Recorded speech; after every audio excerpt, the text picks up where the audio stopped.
धर्म स्नेही सत श्रद्धालु यहाँ पर उपस्थित आप सभी भव्यवर पुंडरीक पुण्यात्मा महानुभाव, जीवन हमारा या आपका बहुत महत्वपूर्ण है। इस महत्वपूर्ण जीवन को सफल और सार्थक बनाने के लिए आवश्यक है अच्छे कार्यों का संपादन, अच्छे वचनों का व्यवहार और अच्छे विचारों का पुनः पुनः चिंतन। संसार में ऐसे बहुत से प्राणी हैं जो इन बातों को जानते हैं। मुझे अपनी धन का सदुपयोग करना चाहिए, मुझे शरीर से अच्छे अच्छे कार्य करना चाहिए, अच्छे वचन बोलना चाहिए, अच्छे विचार मन में उत्पन्न करना चाहिए और उनको क्रियान्वय या साकार रूप भी देना चाहिए, किंतु ऐसा कर नहीं पाते। कुछ विरले व्यक्ति ही ऐसे होते हैं जो प्राय करके अच्छे विचार अपने मन में हमेशा रखें, जब भी उनके श्रीमुख से निकलें अच्छे शब्द ही निकलें, जो अपने शरीर से प्रवृत्ति करें तो अच्छी क्रिया ही करें, और जिनके धन साधन सामग्री वस्तुओं का सदुपयोग पुण्य अर्जन के लिए हो। ऐसा क्या कारण है कि व्यक्ति अच्छे कार्यों को टालने की कोशिश करता है? क्या कारण है कि व्यक्ति बुरे कार्यों से चाहते हुए भी बच नहीं पाता? ऐसा क्या कारण है कि व्यक्ति के मस्तिष्क में बुरे विचार एक बार आए तो वे अपना स्थान जमा लेते हैं, और जो अच्छे विचार आते हैं वे ज़्यादा समय तक ठहर नहीं पाते। अच्छे विचार तो कपूर की गंध की तरह से एक क्षण दो क्षण अंतर्मुहूर्त में उड़ जाते हैं।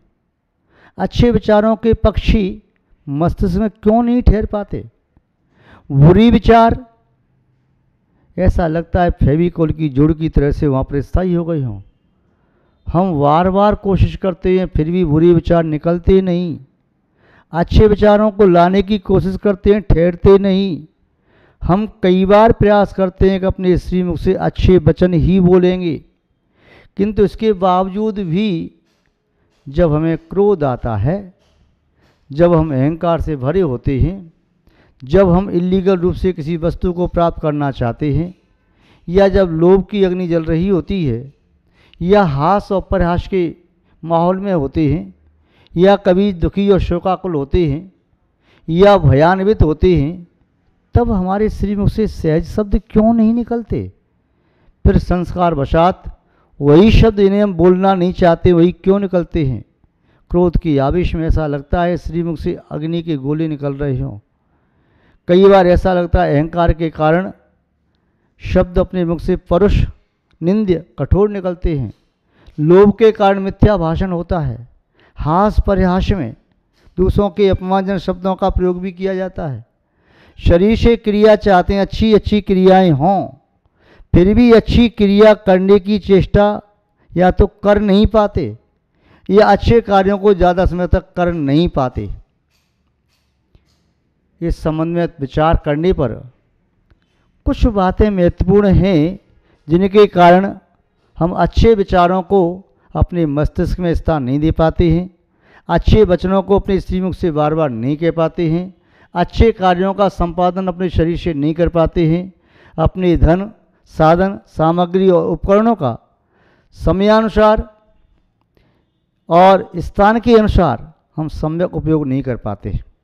इसमें सबसे पहला कारण है पूर्व संस्कार वशात।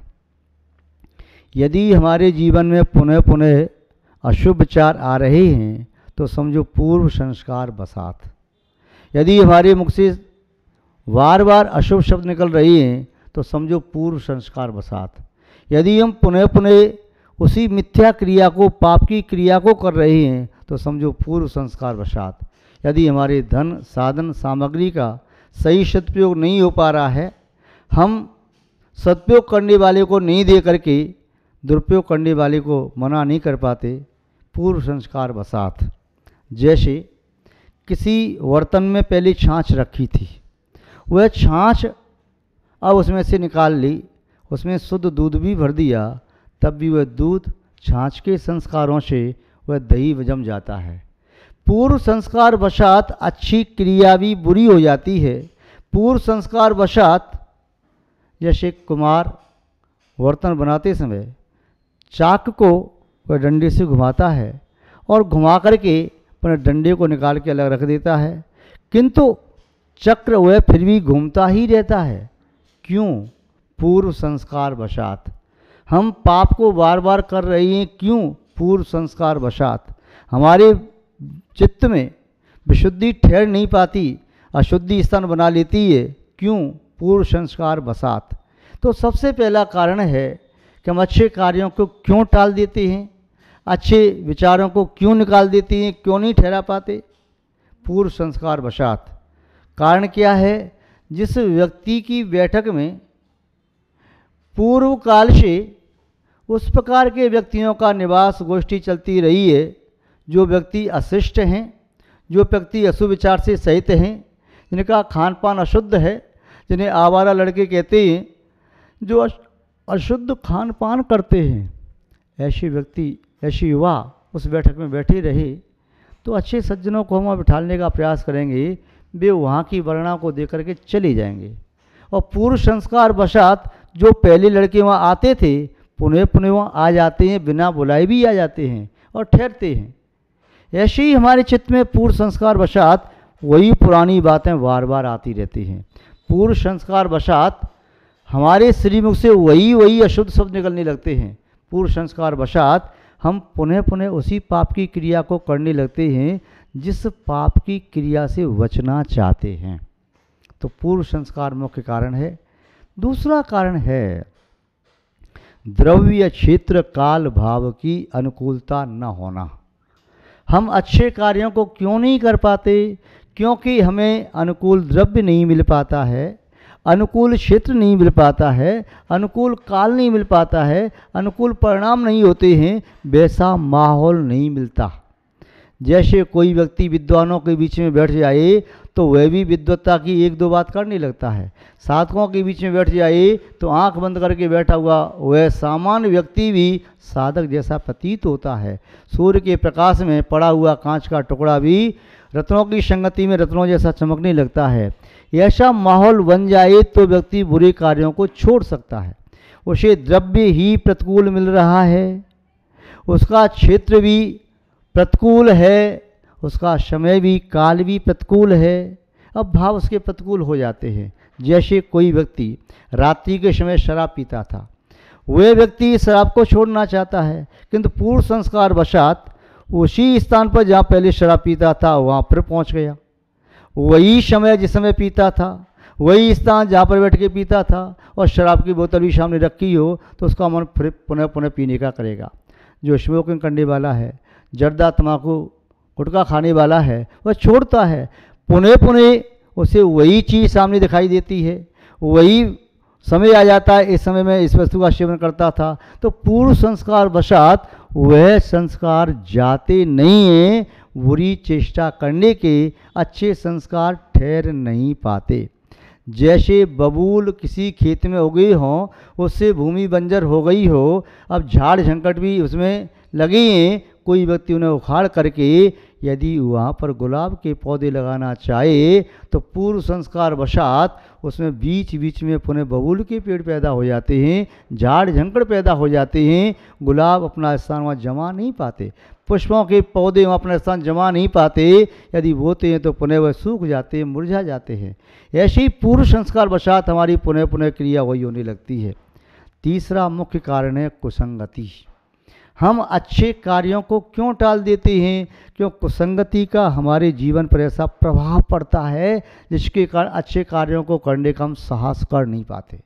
कुसंगति हमें अपने रंग में रंग लेती है, जैसे श्याम रंग ने धवल वस्त्र को भी श्याम कर दिया हो। अब उसे कोई धवल करना भी चाहे तो पुनः पुनः वह यदि कोयले के बीच में पड़ा हुआ सफ़ेद वस्त्र भी है, उसकी हवा से वह कोयला उड़ कर के आता है तो पुनः पुनः श्याम हो जाएगा। कुसंगति को छोड़े बिना कोई भी व्यक्ति बुरी आदतों को छोड़ नहीं सकता। उसके वही मित्र हैं ड्रिंक करने वाले, गंदी वस्तु खाने वाले, गंदे कार्य करने वाले, उनकी संगति में रहेगा तो छोड़ नहीं पाएगा। या तो संगति छोड़ दे तो वस्तु छूट सकती है, वस्तु को छोड़ने से संगति न छोड़े तो वस्तु छूट नहीं पाती। पुनः पुनः वह बुरे कार्य करता है, अच्छे कार्य कर सकता है अच्छी संगति में जा कर के। जैसा माल होता है, निमित्त होते हैं, उस प्रकार के कार्य करने के परिणाम होते हैं, साधन मिलते हैं, तो संगति का भी प्रभाव पड़ता है। अगला कारण है जो अच्छे कार्यों को टाल देता है, प्रमाद के कारण। सोचता है अब कौन करे, ठीक है बाद में देख लेंगे। उसका उत्साह नहीं होता है। उत्साह आता है अच्छे कार्यों से, पुण्य से उत्साह आता है। जब तक पाप का उदय होता है तो पुनः पुनः संस्कार जोर मारते हैं, उसे प्रमादी बना देते हैं। अच्छे कार्य करने के नाम से नींद आने लगती है। विद्यार्थियों को कहो पढ़ो, पढ़ने का मन नहीं हो तो कहेगा मेरे सिर में दर्द हो रहा है, मेरे पेट में दर्द हो रहा है, अब मैं थक गया, मैं सो जाऊं, और उससे बात करनी है। और किसी काम में लग जाएगा तो उसे फिर न सिर दर्द होगा, न पेट दर्द होगा, न नींद आएगी, न उसे भूख लगेगी, न थकान आएगी। तो वह उसका माहौल ऐसा होता है, अंदर का प्रमाद भरा हुआ है। प्रमाद अच्छे कार्यों में बढ़ने से रोकता है और बुरे कार्यों में सहज प्रवृत्ति हो जाती है।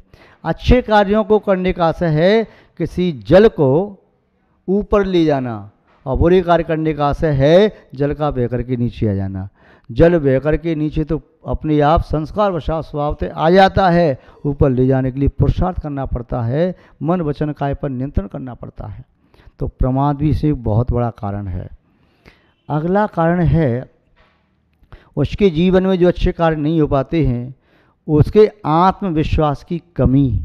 अच्छा कार्य करने के लिए सोचता है तो सोचता है कि ऐसा कार्य मुझसे हो पाया न हो पाया, मैंने प्रारंभ कर दिया और पूरा नहीं हुआ तो लोग मेरी हंसी करेंगे। मैंने प्रारंभ कर दिया और लोगों ने कहा अरे अच्छे अच्छे व्यक्ति से नहीं कर पाए थे, तू क्या करेगा, तूने छोटे छोटे काम तो किए नहीं है, बड़े काम को करने के लिए चला है। तो उसका आत्मविश्वास डगमगाने लगता है। जिसका सेल्फ कॉन्फिडेंस लूज होता है तब फिर अच्छे कार्य का प्रारंभ करता भी है, पहली बात तो प्रारंभ करता ही नहीं, करता भी है तो सामने वाली प्रतिकूलताओं को देख करके 2 कदम बढ़ते ही पुनः पीछे लौट आता है। यदि प्रारंभ करता है 4 कदम और आगे बढ़ाए तो कोई प्रतिकूलता आई तो फिर वहाँ से लौट आता है। कई बार तो मध्य में से और कई बार उस कार्य की पूर्ण सफलता के समीप पहुँच कर के लौट आता है। जैसे कोई तैराक तैर करके नदी पार कर रहा हो तो कच्चे दिल वाला व्यक्ति तो नदी में कूदता ही नहीं, चाहे भली तैरना जानता है। यदि मैं नहीं पहुँच पाया वहाँ तो, यदि डूब गया तो, कोई बीच में से लौट के आता है। और कई बार व्यक्ति किनारे के समीप पहुँच करके फिर लौट करके आता है या डूब जाता है। तो ये भी एक कारण है आत्मविश्वास की कमी। आत्मविश्वास की कमी व्यक्ति को आगे बढ़ने नहीं देता। आत्मविश्वास का तीव्र होता है, प्रबल होता है, वह व्यक्ति कमर कस के तैयार होता है, संकल्प के साथ जाता है अब मुझे कोई रोक नहीं सकता, मैं इस टारगेट को प्राप्त करके ही रहूँगा, मेरा लक्ष्य यही है, कुछ भी समझौता नहीं करूँगा और सफलता मेरी मुट्ठी में है, मुझे मिलेगी ही मिलेगी। जब वह आत्मविश्वास को जनरेट करता जाता है फिर वह किसी की परवाह नहीं करता। हौसला बना लिया जब ऊंची उड़ान का, हौसला बना लिया जब ऊंची उड़ान का, फिजूल है फिर कद नापना आसमान का। फिर उसके लिए आसमान का कद नापना फिजूल है। जब संकल्प कर लिया, आत्मविश्वास जागृत कर लिया ऐसा करना है तो ऐसा होगा ही, फिर क्या डरना, क्या है क्या नहीं है, चलना है, पहुंचना है, पहुंच के ही रहूँगा। और ये भी तय है प्रमाण पत्र ऐसे ही नहीं मिलता, पहले परीक्षा देनी पड़ती है, ये भी तय है। अच्छे कार्यों में तो विघ्न आते ही आते हैं, श्रेयांशी व विघ्नानी, किंतु परवाह नहीं करता। इसका आत्मविश्वास खूब बढ़ा हुआ होता है तो ऐसा व्यक्ति बढ़ता जाता है और बढ़ते बढ़ते अपने लक्ष्य को प्राप्त करने में समर्थ भी हो जाता है। महानुभाव, अगला कारण है जिस कारण वे अच्छे कार्यों को टालने की कोशिश करता है, नहीं करता है, तो उसका वह कारण है कार्य की सफलता में संदेह। जब व्यक्ति को कार्य की सफलता में संदेह होता है, कोई व्यक्ति आकर के कह दे तुम इस कार्य को करने जा रही हो, मैं तुम्हें लिख के दे सकता हूँ, ये कार्य तुम कर ही नहीं पाओगे। और वह व्यक्ति उस व्यक्ति की बातों में आ जाता है, तब वह आगे कदम नहीं बढ़ाता। यदि उसके स्थान पर कोई व्यक्ति ये कह दे कि तुम्हारा कार्य तो नियम से पूरा होगा ही होगा, तो कार्य को टालेगा नहीं, वह कार्य को करेगा ही करेगा। संदेहात्मक संदेश, संदेहात्मक उसके विचार, संदेहात्मक उसके सुझाव कुछ मिलते ही तो व्यक्ति के पैर कांपने लगते हैं। जो व्यक्ति चलने में दौड़ने में समर्थ हो सकता है, वह व्यक्ति कांपने लगता है। चलने के नाम से वो कहता है गिर पड़ूंगा, मैं चल न पाऊंगा। और जो संकल्प के साथ बढ़े, सामने वाला व्यक्ति कह दे कि तू 100% इस कार्य में सफल हो जाएगा, मैं तुझे लिख के दे सकता हूँ, तो उसके अंदर साहस जागृत होता है। फिर संदेह नहीं रहता सफलता में, कहता है सफलता तो निश्चित है ही। एक राजा के पास दूत का पत्र, दूसरे राजा का पत्र आया, दूत लेकर के आया, या तो युद्ध के लिए तैयार हो जाओ या अधीनता स्वीकार कर लो। राजा ने अपनी मीटिंग बुलाई। राजा की प्रजा और सेना इस बात को स्वीकार करने के लिए तैयार नहीं, हम अधीनता स्वीकार नहीं करेंगे, युद्ध में ही जाएंगे। किंतु इस राजा की सेना थोड़ी थी, उस राजा की सेना बड़ी थी, किंतु फिर भी साहस करके गए। इस राजा ने कहा मेरा बचपन का साथी है, वह पहाड़ की चोटी पर रहता है, वह भी राजकुमार है, अब सन्यासी जैसा जीवन जीता है, किंतु आज भी वह सब कार्य में निपुण है। उस मित्र से मिलकर के हम युद्ध के लिए चलेंगे। पूरी सेना उत्साह के साथ गई। राजा, सेनापति आदि सब लोग वहाँ पहुँचे। वह पहाड़ की चोटी पर बने मंदिर में उसका मित्र, वह एक फकीर जैसे वेश में रहता था, उससे पूछा कि सामने वाले राजा ने इस प्रकार की चुनौती दी है, तो अधीनता स्वीकार करो, नहीं तो युद्ध के क्षेत्र में आ जाओ, हम क्या करें। उन्होंने कहा करना क्या है, युद्ध में पहुँचो, तुम्हारी जीत सुनिश्चित है। फिर उसने कहा एक काम है, भगवान से और पूछ लें, जीत सुनिश्चित या संदिग्ध है। कैसे? एक सिक्का उछालते ही यदि चित्त आता है तो जीत सुनिश्चित है, और पट गिरता है तो जीत संदिग्ध है, आप हार जाओगे। ठीक है, सभी वहाँ पर राजा के अधिकारीगण, सेनापति आदि सब विराजमान थे। और राजा भी था, उसका पैर मित्र भी था, और भी सब लोग जो उत्साह के साथ युद्ध करने के लिए आए थे, महारथी सब थे। सबके सामने फकीर ने सिक्का उछाला, और सिक्का उछाल करके और सिक्का जैसे गिरा तो सब ने सिक्का पर निगाह डाली, सिक्का चित्त पड़ा था, भगवान के सामने पड़ा हुआ सिक्का चित्त है। सब ने जान लिया जीत सुनिश्चित है। उन्होंने उत्साह के साथ युद्ध किया और युद्ध में विजय प्राप्त की। लौट करके आए पुनः वहीं, वह उसका मित्र भी युद्ध में गया इस बात के साथ, अब तुम जीतोगे तो मैं भी शेर लूँगा, साथ में जाऊँगा। अपने लौट करके आए तो अपने मीटिंग हुई और कहा देखो जीत हमारी हो गई। राजा ने कहा हम तो 1% साहस खो बैठे थे, कहीं हार गई तो, पर आपने हमें संबल दिया। संबल क्या दिया? भगवान ने कह दिया कि जीत सुनिश्चित है, इसलिए हम युद्ध में उत्साह से लड़े। उसकी सेना हमसे 90% ज़्यादा थी, तब भी हम जीत करके आ गए। उस मित्र ने कहा जीत तो तुम्हारी सुनिश्चित थी ही। बोले क्यों? कि तुम्हारे पास उत्साह था। हम अच्छे विचारों के साथ, अच्छे वचनों के साथ और अच्छे कार्यों के साथ व्यतीत करें, तभी ये हमारा जीवन सफल और सार्थक हो सकता है। इन्हीं सद्भावनाओं के साथ आप सबको आशीर्वाद देता हुआ अपनी शब्द श्रृंखला को यहीं पर विराम देता हूँ।